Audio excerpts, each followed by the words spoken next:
India's food delivery industry is slowing down. Just take a look at these numbers. Here are Zomato's monthly transacting users from Q1 to Q3 of FY25, and here's Swiggy's. While Swiggy's growth has been slow, Zomato for the first time is actually seeing their user base decline. And it's not just the number of users, the slowdown is visible across the board. Welcome to our weekly Indian startup news show here at Backstage with Millionaires. I'm Caleb Friesen, your host, and let's talk about Zomato's food delivery revenue performance from Q1 to Q3 of FY25. It has barely moved. And it's the same thing with Swiggy. Same story with their gross order value too, or GOV. Zomato's growth is stuck in low single digits, and Swiggy again shows slightly better numbers, but it's still far from the kind of growth that they saw just a couple of years ago. And even Rakesh Ranjan, the CEO of Zomato's food delivery business, admits that there's a broad-based slowdown here, and he's confident that things will recover soon. So is this just a temporary dip, or is there something deeper going on here, and can they get out of it? Well, remember how Zomato recently changed their name to Eternal?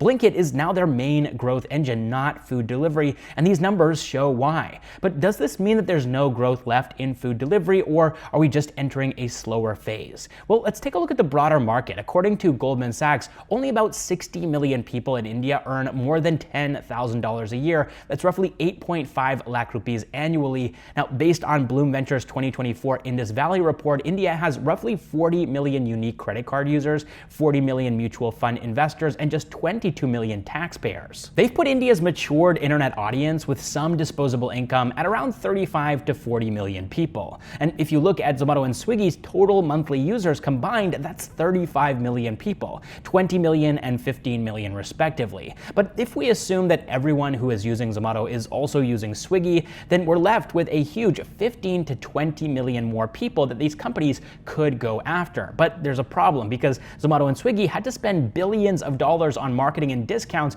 to get the first 20 million users over the last decade. And they'd have to take the same approach if they wanted to get the remaining 15 to 20 million people. And that might be a lot more difficult for them now that they're both public companies and they're focusing on profitability. So what's their plan? Well, they're shifting focus from new user growth to squeezing more revenue from existing customers. And we've already seen higher platform fees, fewer discounts, and more charges here and there. And this is all part of the strategy to drive profits without pushing for massive user growth. So is India's food delivery market slowing down for good? Well, right now it definitely looks that way, but the future will depend on whether Zomato and Swiggy can unlock spending from their existing users, or somehow tap into that remaining 15 to 20 million people as fast as possible. So what do you all think? Is this the beginning of the end for rapid food delivery growth in India, or is there still room to grow? Leave a comment down below. All right, next up, at Backstage with Millionaires, we've been dedicated to empowering entrepreneurs over the last 6 years.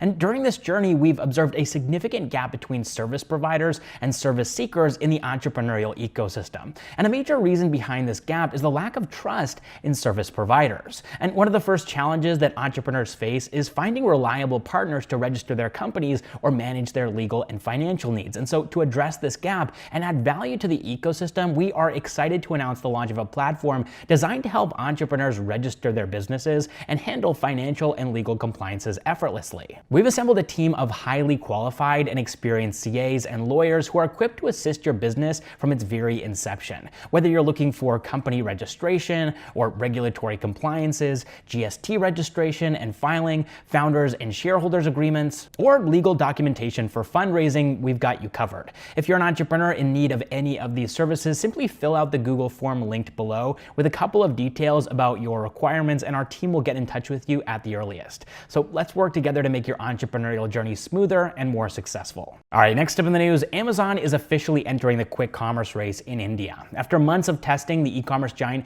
has rolled out its 10-minute delivery service Amazon Now in select areas of Bengaluru, and internally this is codenamed Tez. But basically, Amazon Now is starting with groceries and daily essentials, but they're already in talks with brands in beauty, home, and kitchen as well. And the full-scale expansion is expected by March or April of 2025.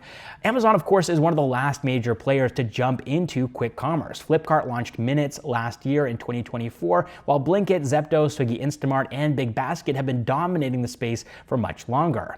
And Amazon is stepping into this fiercely competitive market where India's quick commerce industry is actually already worth $21 billion and is projected to hit $31 billion by 2027. And so the challenge here is that that Amazon has no prior experience in quick commerce. Even Flipkart, which is relatively new in this space, recently brought in Dunzo's Kabir Biswas to help fine-tune their strategy. So now the big question is, can Amazon catch up with these competitors? All right, next up in the news, Indian space tech startup Digantara is setting up a spacecraft manufacturing facility in Colorado in the United States, marking a major breakthrough for Indian space startups. The company plans to invest $10 to $15 million into this facility over the next 6 to 8 months, but this isn't just about manufacturing satellites. This facility will also support intelligence and surveillance, which is a critical need for the US military and defense sector. Digantara recently demonstrated their capabilities with the launch of their first space surveillance satellite, SCOT, on a SpaceX mission. This satellite can track objects as small as 5 centimeters in space, which is a game changer for space traffic management,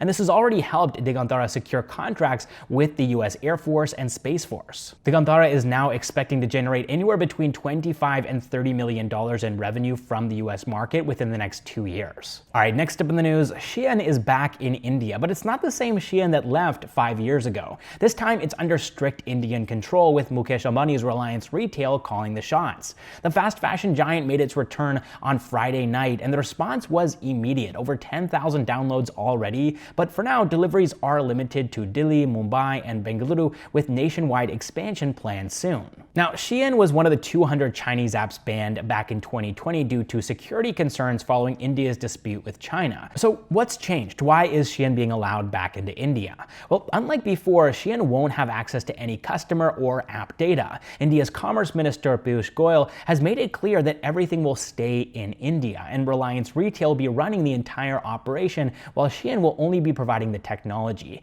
But with Reliance in charge, Shein gets a second chance in one of the world's fastest growing fashion markets. And for Reliance Retail, this is a big move beyond their Ajio platform. But here's another angle to this deal that might benefit India. Shein plans to use Indian manufacturers for global production and will help train garment makers, creating fresh opportunities for the local industry. All right, now let's move into the funding news segment for today's video. This week, Indian startups raised a total of $235 million, which is higher than last week's $83 million, and it's also above the trend line now. So let's take a look at some of the companies that raised funds this week. The first one I want to talk about here is Bengaluru-based ToneTag. They've developed this unique technology that allows them to process online and offline payments using just sound waves, and they've raised $78 million in their Series B round. Following that, we have Lucidity, a multi-cloud storage platform, and they're basically helping businesses to keep track of and optimize their cloud resources like servers, data storage, and other services so that they don't waste time, money, or space,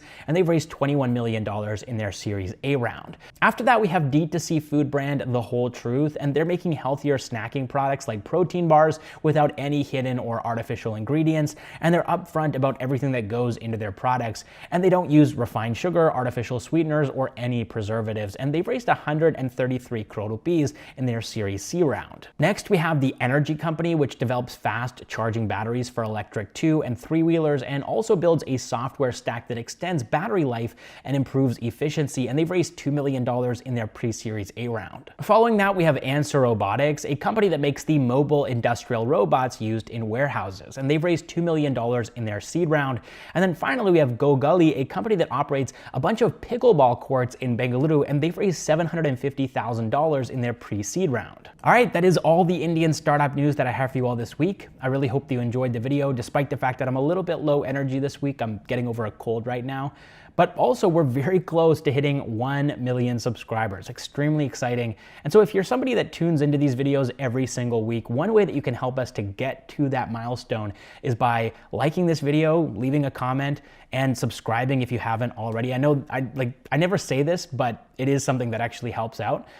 So if you're someone who tunes in every week to watch these videos, then that would be awesome. But either way, I'm Caleb Friesen. This has been Backstage with Millionaires, and I'll catch you in the next one.